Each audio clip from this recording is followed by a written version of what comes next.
కేసీఆర్ గారు మొదటిసారి చెప్తున్నాను బయటికి, మొన్న రేవంత్ రెడ్డి గారు నన్ను ఒక సభలో తిట్టారు, చాలా దారుణంగా తిట్టారు. నాకు కేసీఆర్ గారు ఫోన్ చేసి ఆయన ఫ్రస్ట్రేట్ అవుతున్నాడు, ఆయన ఓడిపోతున్నాడు, ఆయన నిరాశలో ఉన్నాడు, నువ్వు టెంప్ట్ అవ్వద్దు, కోపం వస్తుంది మనిషికి కానీ టెంప్ట్ అవ్వద్దు, హుందాగా మాట్లాడు, సంయమనంతో మాట్లాడు, ఎదుగుతున్న నాయకుడికి ఉండాల్సిన ప్రాథమిక లక్షణం అది. అంటే నేను నా కోపం కట్ చేసుకుని, ఎందుకంటే నేను మాట్లాడాలనుకున్నాను తెల్లారి, నేను కూడా చాలా అనుకున్నాను మనసులో ఇంత మాట అంటాడా అని, కానీ ఆయన ఆ మాట అనేసరికి కామ్ అయిపోయారు. అంటే అలాగా నాయకుడు అనేవాడు నడిపించాలి. ఇప్పుడు ఆ పార్టీలో కూడా మహేష్ గౌడ్ గారు అధ్యక్షుడుగా ఉన్నారు, వారు నియంత్రించాలి.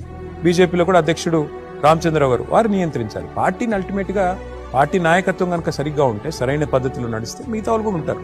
మాకు నాయకుడు చెప్పాడు కాబట్టి నేను గమ్మునున్నాను, అట్లాగే మిగతా వాళ్ళు కూడా నియంత్రిస్తే మంచిది. కానీ అప్పుడప్పుడు మేము కూడా మనుషులమే కదా, ఉప్పు కారం తింటాం కదా.